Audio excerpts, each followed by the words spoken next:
This is the fourth part of the series, The Climate Change Scam. In this video we will go over some fresh headlines, and see how the globalists are calling for more surveillance and control against the truth, that goes against their false narrative. It is getting more and more clear that what used to be two sides of a story, has now turned into one side only. That is how they can keep feeding people with their lies. Let's begin. Pope urges scientists to work for peace, protect the planet. All knowledge based on science and experience must be utilized to avoid wars and overcome suffering, poverty and new forms of slavery, the Pope said, urging scientists to disarm science and thus become a force for peace. In the name of the God, who gave us the planet to safeguard and develop, he continued, we are called today to ecological conversion, to save our common home. The Pope is still preaching his new gospel of climate change, nothing new under the sun there. It is kind of funny that he calls for disarming science, and then calls for ecological conversion. A quick look at Merriam-Webster's dictionary shows us that the word ecology means, a branch of science concerned with the interrelationship of organisms and their environments. So after all, it is not really calling for disarming science, but just calling for another form or branch of science. Yuval Noah Harari, climate change may lead to technological Noah's Ark for elites. Yuval Noah Harari, historian, futurist, and World Economic Forum, WEF advisor, said on Friday. Climate change, if unaddressed, may cause a technological Noah's Ark scenario in which elites escape what he framed as planetary catastrophe for humanity. One of the biggest dangers in technological utopianism, the belief that, the technology will solve it, is a kind of Noah's Ark syndrome, like in the Bible with the flood, that yes, eventually they built an ark, but just for 5 people or something like that.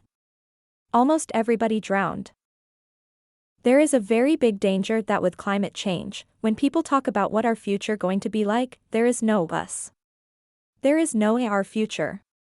Humanity might divide into a majority, maybe, of people who would suffer, and a minority that will have the resources, the wealth, and the technology to protect themselves, and even flourish in some kind of technological Noah's Ark. This guy, Yuval Harari, is just another example of a person who has sold his soul to the devil himself. He hates God and the scriptures, that is why he mocks it and says that Noah's Ark was built for 5 people or something like that. And he also makes it sound like the elites will be saved in some kind of a Noah's Ark. Well, let's stop calling them elites from now on. The only reason these people are quote-unquote elites, are because of their wealth. And soon they are going to perish with it. The article goes on to say, CNN's Bill Weir, who hosted the discussion, described the COVID pandemic as a dress rehearsal for the climate crisis, while alluding to the contemporary leftist slogan, trust the science. I keep coming back to the idea that the COVID pandemic is really a dress rehearsal, on a much smaller level, for the climate crisis, Weir said, and a reminder about how communities that have trust and faith in science, and each other, sort of suffer the least. Trust the science, that sounds a lot like the QAnon slogan, trust the plan, if you ask me. Bill Weir, which should have had a D at the end, from Communist News Network, clearly also tells us that COVID was a dress rehearsal for this final climate change scam, which is intensifying these days. King Charles helped organize original Great Reset meeting with World Economic Forum during COVID-19. In a video released to mark the launch of the Great Reset, then Prince Charles warned that the Great Reset plan, which includes green policies that would suffocate businesses and individual freedoms worldwide, is a matter of urgency. We have no alternative, because otherwise, unless we take the action necessary and we build again in a greener and more sustainable and more inclusive way, then we will end up having more pandemics and more disasters accelerating global warming and climate change, said Charles. Charles proposed that the world seize the opportunity presented by the COVID-19 crisis, also a clarion call of the WEF, to create a more circular bioeconomy that gives back to nature as much as we take.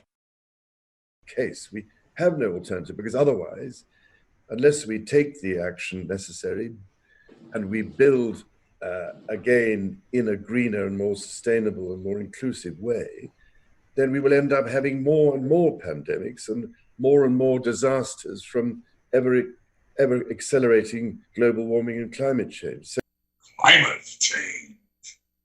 Sheer nonsense, I assure you. Former Prince, now King Charles, is a globalist, and very well connected to the World Economic Forum. He is calling for the exact same climate change hoax like all the rest, who are controlled from Rome. All their strings are being pulled from the very same puppet masters, the Jesuit order, and their supreme ruler the Pope. Watch out for all these terms like green this and green that. Many thinks it sounds good with green things, but it's a trap. Charles here is clearly saying that the green policies will suffocate businesses and individuals.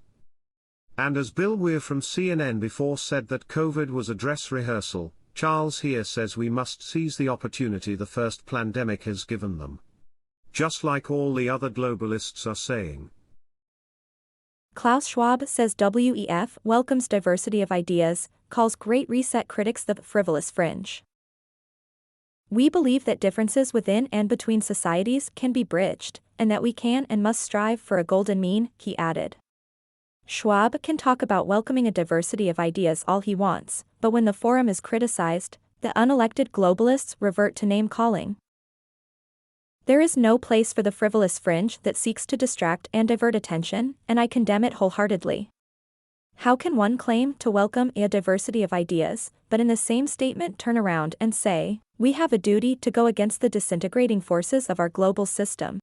There is only one narrative, and that is for citizens to surrender power, freedom, and autonomy over to unelected globalists, bureaucrats, and technocrats, so that they may finally implement their Great Reset over society and the global economy that they've been planning for many years. And they will continue to exploit every crisis, real or imagined, to achieve their totalitarian agenda. As Schwab concluded in the WEF's annual report, we have no other choice than to embrace global cooperation if we want to avoid political, ecological, or social disasters. So Klaus Schwab does not like when people criticize his economic forum. Well, no one voted for him to be a world leader, so of course there are people who will not agree with him, unfortunately too few. The censorship we have seen over the last couple of years are about to intensify as well, as they are calling for taking our rights away for freedom of speech, as it is all about their narrative. Deeply dangerous, network host says media need to stop covering both sides of issues.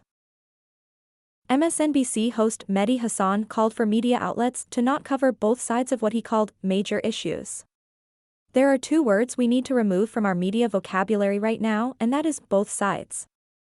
This fundamental crutch, this reliance on both sides as a kind of lazy way of covering our political moment is deeply dangerous. There are a bunch of major issues on which there are not both sides, Hassan continued. There are not both sides on climate change. There are two words we need to remove from our media vocabulary right now, and that is both sides. This fundamental crutch, this reliance on both sides as a kind of lazy way of covering our political moment is deeply dangerous. There are a bunch of major issues on which there are not both sides. There are not both sides on climate change. WEF announced recruitment of information warriors to control the narrative on social media. The World Economic Forum, WEF, has announced it has recruited hundreds of thousands of information warriors to control the internet, policing social media and forums for misinformation and conspiracy content, which will then be systematically shut down. According to Klaus Schwab's WEF, misinformation on the internet is an infodemic that is potentially deadly and requires a cure. The definition of misinformation, according to the WEF, is anything they disagree with. Yes, what they call misinformation is what is commonly known as the truth. Therefore they must go all in on their censorship agenda, so that those who oppose their lies are silenced. United Nations recruited 110,000 information warriors to police internet.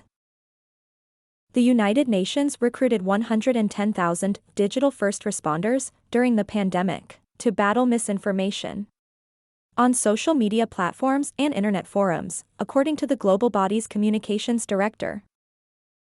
So far, we've recruited 110,000 information volunteers, and we equip these information volunteers with the kind of knowledge about how misinformation spreads and ask them to serve as kind of a digital first responders in those spaces where misinformation travels, she said. The way they equip these volunteers is simple.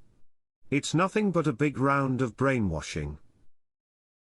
We will round off with another video I found with Piers Corbyn, astrophysicist, and founder of Weather Action.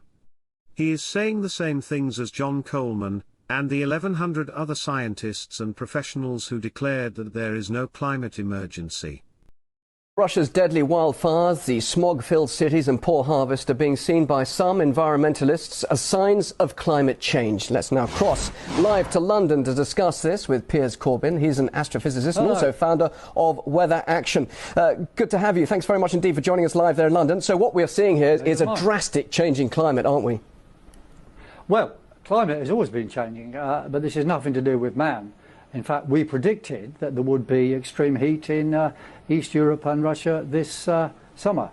And it's caused by a certain circulation pattern. CO2 does not cause circulation patterns. What causes those is a combination of solar activity and the state of the phases of the moon. But hang on, Piers, excuse me, just a minute. You say this isn't caused by man. How come they're reporting this heat wave is recognised as the worst in 1,000 years of recorded history in Russia? And surely of course, man has got something to do with this, hasn't he? No, nothing to do with it. The only connection is man is here at the same time as the sun and the moon are doing things.